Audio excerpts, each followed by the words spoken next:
I'm Claire Kiersky, and I'm the marketing lead here at San Juan Community Theater, and I'm so excited today to be interviewing Carrie Jewett, one of our playwrights for the Playwrights Festival. Hi, I'm Carrie Jewett, and as Claire just mentioned, I wrote one of the plays for the Playwrights Festival, and locally here I work at the courthouse across the street from the community theater as a district court judge. First, let's go back a little bit further. How did you first get started writing? Like a lot of people who love to read, I always wanted to write because you want to be a part of that creative process. But I didn't imagine myself writing theater until I was in college, and I got involved with improv comedy in the student theater group, and they had a students playwright festival. And that seemed like something I could do. They had a professor helping people workshop the pieces.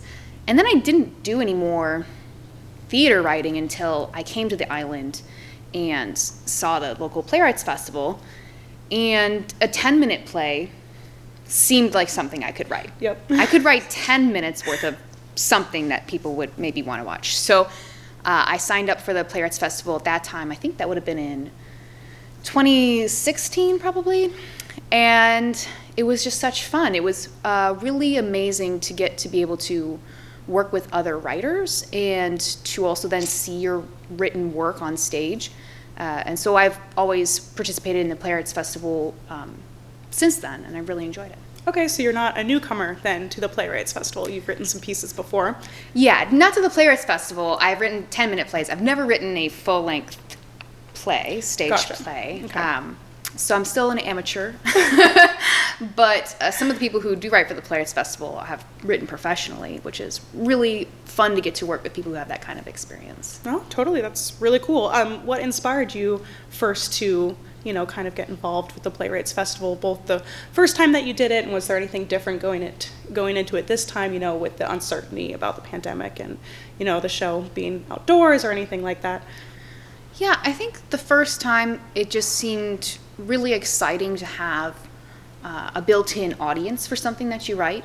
If you're writing for yourself or writing in a group, often not many people will ever read what you've written. And to write for a festival like this, you know that at least some people are actually going to hear the words that you wrote. The people who act in the production are going to interpret the things that you write. And that's really exciting for somebody who's writing. So that was what made me want to do it. And then once I actually got a place selected in the Playwrights Festival, it's a really different experience. You see people saying the things that you've written, and they're giving it a life and a meaning that you never intended. And yet it's so magical. It's something beyond what you could have done by yourself. And that, I think, is what is so wonderful about theater.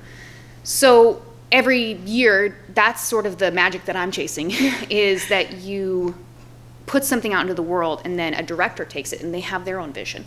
And the people who are cast in the play, they have their own interpretation and personality that they put into it, and it's bigger than the sum of its parts. So this year, when I saw that we were doing the Playwrights Festival again, I was really excited to be able to do that, especially because of the pandemic.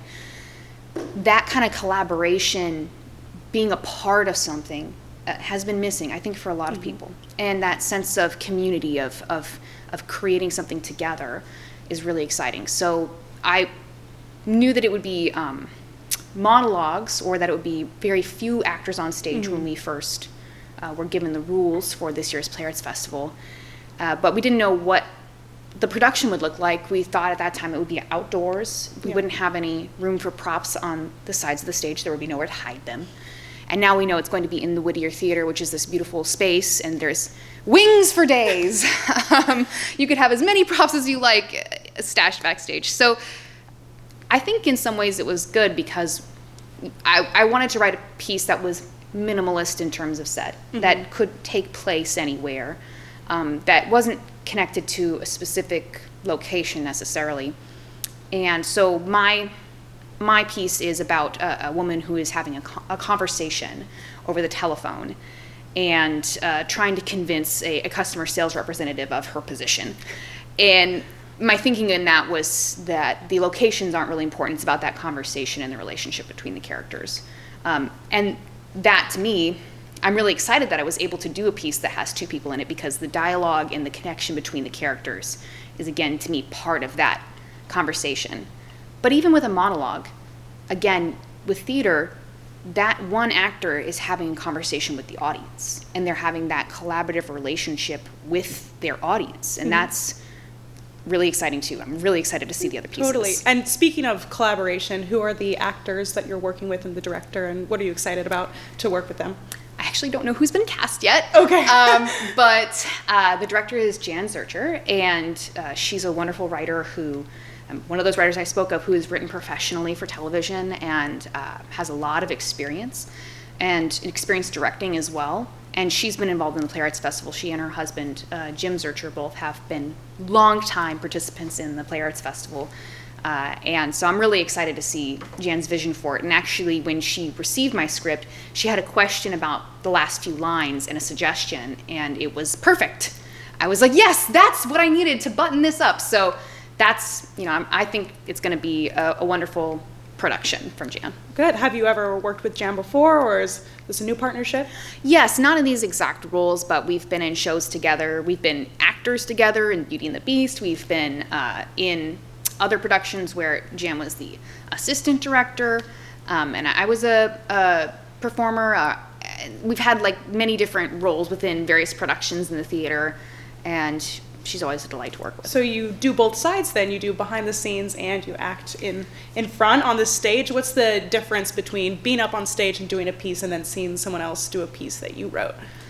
Well, I love to perform because I think that's one of the things people think of when they think about theater. Oh, definitely. Is that a lot of people will come out for musicals and for plays and audition because that's the piece that the audience sees, and it's exciting to be on stage. Just like it's exciting to write a piece that people read, it's really exciting to be presenting something to an audience.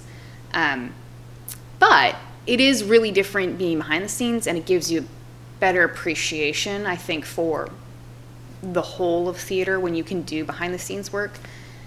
Being an actor, you get to take a bow at the end of the production, and people will sometimes in a small town like this see you in the grocery store and be like, oh, you were silly girl number 3 in Beauty and the Beast. I loved that. Great job.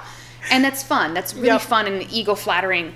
Recognition. Yeah, the recognition. You get the recognition. But if you're backstage working in the crew, or you're designing the lights or the sound or directing,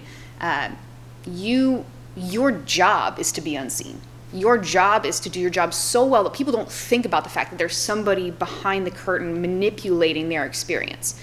And I've never done lighting or sound, but I have worked in the crew, and being a writer, I think it gives you a better appreciation for how much really it is the work of so many unseen people to put something on stage. And yeah, you don't get as much recognition doing it, but you do get to participate in that feeling of accomplishment when at the end of the show, the audience bursts into applause and you were a part of creating that. That's really amazing. And honestly, I'm glad that we are having things like the Playwrights Festival so that the people are getting, the community's getting a chance to write and participate and be a part of that. Both sides getting to see that. Talking about you earlier, touching back on when you're talking about the wings and the sets and all that, and going from outdoors to indoors, and that your piece can take place basically anywhere, which is great because the Playwrights Festival originally was going to be the conclusion of our outdoor summer season, but is now going to be taking place here in the Whittier Theater. What does the return of indoor theater mean to you? And like you said, how is your piece going to adjust from being on an outdoor stage to an indoor stage? I think outdoor theater and indoor theater both have a lot of special qualities to them. Indoor theater allows you to control the audience experience a little more. And so it's not necessarily better or worse than an outdoor experience, but it is different. It's sort of a little bit more improv in an outdoor experience. you have to be a little more prepared to roll with the elements or the bugs or somebody's dog barking or any kind of interference with what you've planned to do. And in the indoor experience, you can control a lot more factors, but there's definitely still always going to be something unexpected that happens on stage. That's the beauty of live theater in general, is you never know what's going to happen, who is going to have to yank the trap door down because it didn't go, those types of things. But I think, so a return to indoor theater, what's great about it, especially here, is that we have this wonderful indoor space. And it feels, when you come into the theater, this stage in this theater is designed to welcome an audience. So it's really nice to be able to return to this space, because when you enter it, you feel like you're coming down into the theater to watch a show, and when the lights go down, you have an expectation that you're about to experience something. So I really am excited for people to be able to return to that. Before we go, I was wondering if you had any advice for fellow writers who may be wanting to start to get into writing in general or playwriting specifically. Did you have any words of advice for them? I think if you're wanting to get into writing theater, then the Playwrights Festival is a great place to start, because it is a 10-minute play or less, and it's very easy to start. And there's a great community here of writers and performers and directors who are there to support you. But for writing generally, I think I would encourage you to share your writing with someone else. I think that's what makes the Playwrights Festival special, but that's what I also find in any workshop that I do, is the act of communicating your writing to someone else shapes your writing. And that's sort of the nature of art. It's a conversation between an audience and an author. So if you haven't had the courage to share your writing with someone, please do. You will find that it brings a life to your writing that it didn't have before. Well, thank you so much for being here and chatting with me today, Carrie. It was so exciting to hear about your piece, Obvious Discrepancies. You can see her piece as well as 6 others at our 2021 Playwrights Festival of Monologues here at San Juan Community Theater on August 27th and 28th at 7 p.m. For any more information about upcoming performances, you can visit our website or follow us on Instagram, Facebook, and Twitter. Links will be provided in the description of this video. And also be sure to like and subscribe to our YouTube channel here at San Juan Community Theater. Thank you so much again. Thank you.